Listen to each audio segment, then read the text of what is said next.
It's May 3rd, 1938, and another remarkable event is about to be uncovered by Arion, Rebecca, and Olly, the Retrospectors. It was today in history in 1938 that cinema owner Harry Brandt took out a full-page ad in the Independent Film Journal complaining about poor ticket sales for movies starring actors he considered box office poison. These cinematic wastes of space? The likes of Katharine Hepburn, Joan Crawford, Greta Garbo, and Mae West.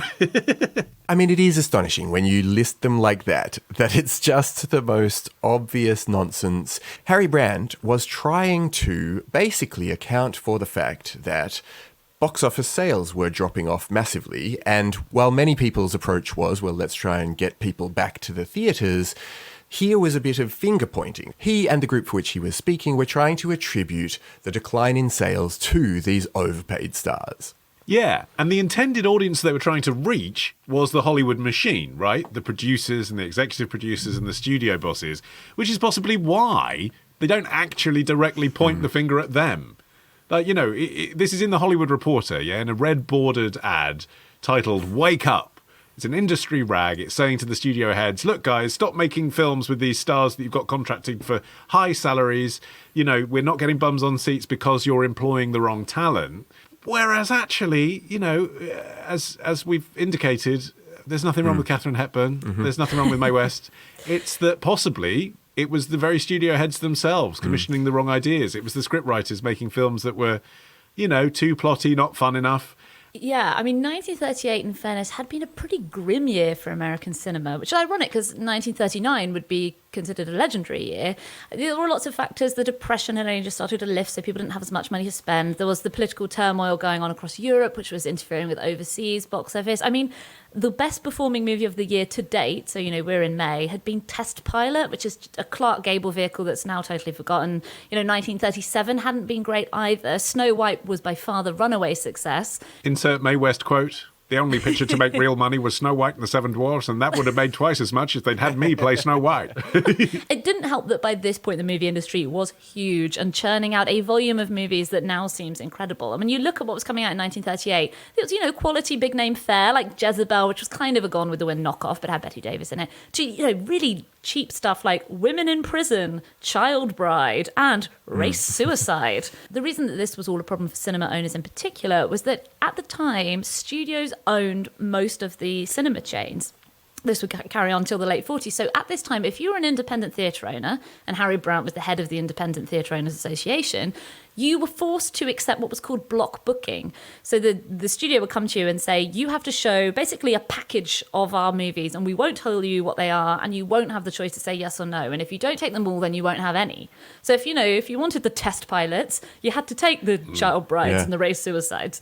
And so what Harry Brandt was saying in the copy of the ad that he took out was that the studios, because they had tied all these stars into big multi-year expensive contracts, they then had to get the stars making movies even if they weren't making money, just to make the most of the contracts. And so the independent theatre owners were having to buy all of these movies that nobody wanted to watch, and they weren't able to pick and choose. They were stuck with them. So he writes in it, practically all of the major studios are burdened with stars whose public appeal is negligible, receiving tremendous salaries necessitated by contractual obligations. This condition is not only burdensome to the studios and its stockholders, but is likewise no boon to exhibitors who in the final analysis suffer by the non-drawing power of these players. Yeah, I mean, it was sort of unfortunate in a way for Brand that he had just stumbled upon this incredibly powerful phrase, box office poison, which, you know, even though he was very squarely trying to direct his views to a particular audience, this tagline itself quickly gained broad popularity after, you know, it was republished by actual newspapers who, I suppose, had been a bit titillated by the idea that this particular grouping of stars were the poison that was rotting the industry away. Yeah, but you know, Brandt wasn't completely wrong either. I think that is worth saying. He was wrong, obviously, that these particular stars were box office poison, and that was obviously proved later not to be the case, and these people are still legends and no one knows who he is. But isn't it right that the independent theatre owners of America have a voice in what films they get to show? Because don't they know what their audiences want to see. And isn't it also right, and has proven to be the case in the world we live in now ever since Jaws, you know, brands like Star Wars, Spider-Man, whatever, are bigger than the stars that are in them. Isn't it also the case that audiences will come and see something almost regardless of who's in it sometimes, and that the studios had skewed too far into keeping these stars on contract and indulging their whims over everything else? I mean, he had a point. Yeah, and I mean, it didn't seem to affect anyone's career directly. I mean, some of the stars he named continued to thrive. Some of them, you know, fizzled away in a way that seems sort of natural for the Hollywood career path. But the box office poison label did haunt them for several years, especially Hepburn. It became really associated with Hepburn. She was Which is really unfair. she was already weakened by not being like other female stars. And right after the article came out, her studio RKO offered her a new contract, but the next project was to be this B picture called Mother Carey's Chickens. So emboldened by the fact that she was incredibly confident and she had family wealth behind her, she turned it down, even though she was now in the news as being box office poison. She went independent at a time when almost every star was tightly contracted to a studio.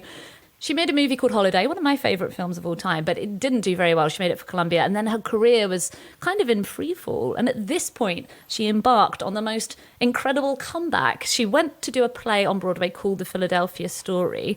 Her boyfriend, Howard Hughes, bought the movie rights before the play even opened, and Hepburn herself had a lot of input on how her character should come across. And when it came to making the adaptation, she said, I don't want to make a grand entrance in this picture. Moviegoers think I'm too la-di-da or something. A lot of people want to see me fall flat on my face. And the film opens with a scene in which she breaks Cary Grant's golf club and he pushes her down. She literally falls on her face. And the whole movie is about humbling her and humanizing her in the public imagination. And it went on to be one of the big smash hit movies of 1940. And Harry Brandt himself issued a public retraction of his charge when he saw people queuing to go into Radio City Music Hall. I mean, that may have also been to do with the fact that some stars had threatened legal action against him and his co-authors.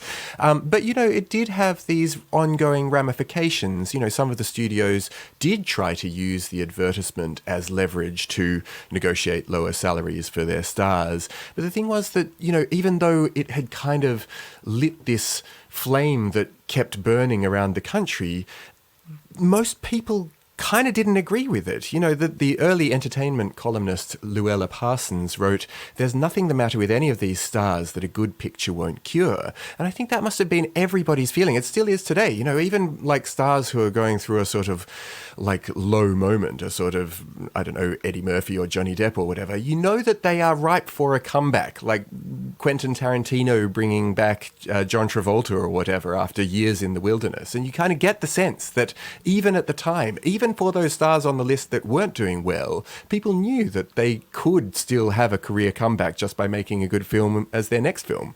Well, I think there's something to be said for his insight in another part of the ad as well. This is part that doesn't get quoted very often, but it's where he talks about what does make good money at the box office. And it's stuff like he singles out the Charlie Chan and the Mr. Moto series. You know, they didn't have big stars in them, but they were short and snappy mystery movies featuring a familiar central character, although they were both played by multiple people. And so when I was reading it, I was thinking, he's describing TV. He's describing what people want is a TV show. You know, these short, you know, hour-long movies where the detective solves a mystery and then you go back again in 3 months and you see him do it all again in a slightly different location. You know, he's identifying that desire that's there that wouldn't be tapped into for another, 15 or 20 years. Yeah.